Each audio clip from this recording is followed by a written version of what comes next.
Welcome or welcome back to Nuggets of Gold. Thank you so much for being a part of this with me today. In our last episode, we covered Galatians 2:20, and as you can see, this card has two nuggets on it, and so we are going to hit this second one today, Galatians 5:22 and 23. Let me explain the link between the two. Galatians 2:20 that we talked about last time had this line in it. It is no longer I who live, but Christ who lives in me. For the Christian, the motivation factory, the direction, the purpose factory, and the ability to live out the Christian life is because Christ lives in me. That's what we talked about last time. Now, the second verse here, Galatians 5:22 and 23, is the passage we call the fruit of the Spirit, and we get a short description of what it looks like when Christ lives in us. What happens inside of a life when Jesus begins his benevolent, loving takeover process. And so let's hear that together right now. Here's what takes place in a heart, in a mind, and through the life of a Christian when it is no longer I who live, but Christ who lives in me. It says this: the fruit of the Spirit is love, joy, peace, patience, kindness, goodness, faithfulness, gentleness, and self-control. That's this list in Galatians.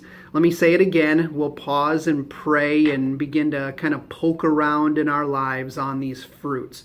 The fruit of the Spirit is love, joy, peace, patience, kindness, gentleness, goodness, and self-control. I think I flipped and flopped a couple of those around. Let's pause together and ask the Lord to bless our few minutes.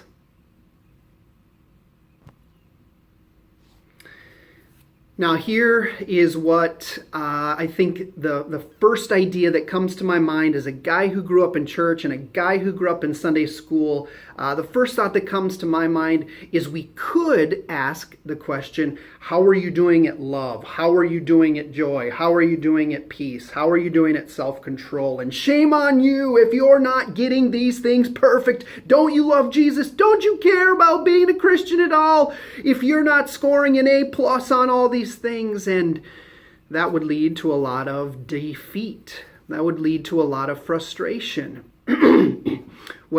Instead, the first thing that we need to remember that this list falls in the book of Galatians, and what Paul has done in the previous chapters in Galatians is he has written the whole book to explain that you cannot be good enough for God. You can't earn God's favor. And he was writing Galatians to these former Jews and saying, you can't rely on your circumcision. You can't rely on your nationality. You can't rely on your following of the law in order to be approved by God. It is because you are approved freely by the grace of God that you are now able to enter into the grace of God and be transformed into the image of Christ. And so I don't want to lay on you the burden of you better love more, you better be more joyful. Paul has explained it is when you come into contact with Christ that your life changes, and these are the fruits that begin to come out of that relationship. That's why this list isn't called the fruit that is demanded of a Christian. This is called the fruit of the Spirit. Now, I want my life to be more kind, to be more gentle, to be more self-controlled. But the solution to that isn't for Thomas to dig in and try harder to produce these fruits. The fruits of Thomas are not lovely fruits. The fruits of Jesus, the fruit of the Spirit that will come out of me, when I seek him is what will be lovely. And so I want to encourage you today, wherever you are deficient in any of these fruits, you need more Jesus.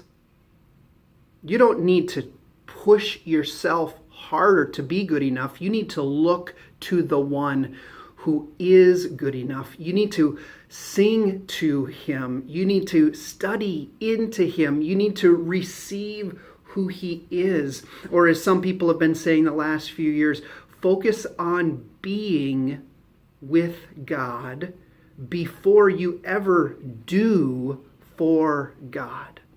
These are beautiful fruits, but fruit comes out of us when we are deeply connected to the vine, to the trunk of the tree, when we are deeply rooted in Christ. And so I want to remind you that it's no longer you who needs to live, but seek the life of Christ today. Look to him and let him grow his life in you, and you will begin to look. You will begin to look like these fruits: love, joy, peace, patience, kindness, goodness, faithfulness, gentleness, and self-control. Grow in him, and you will grow in these. We'll see you next time.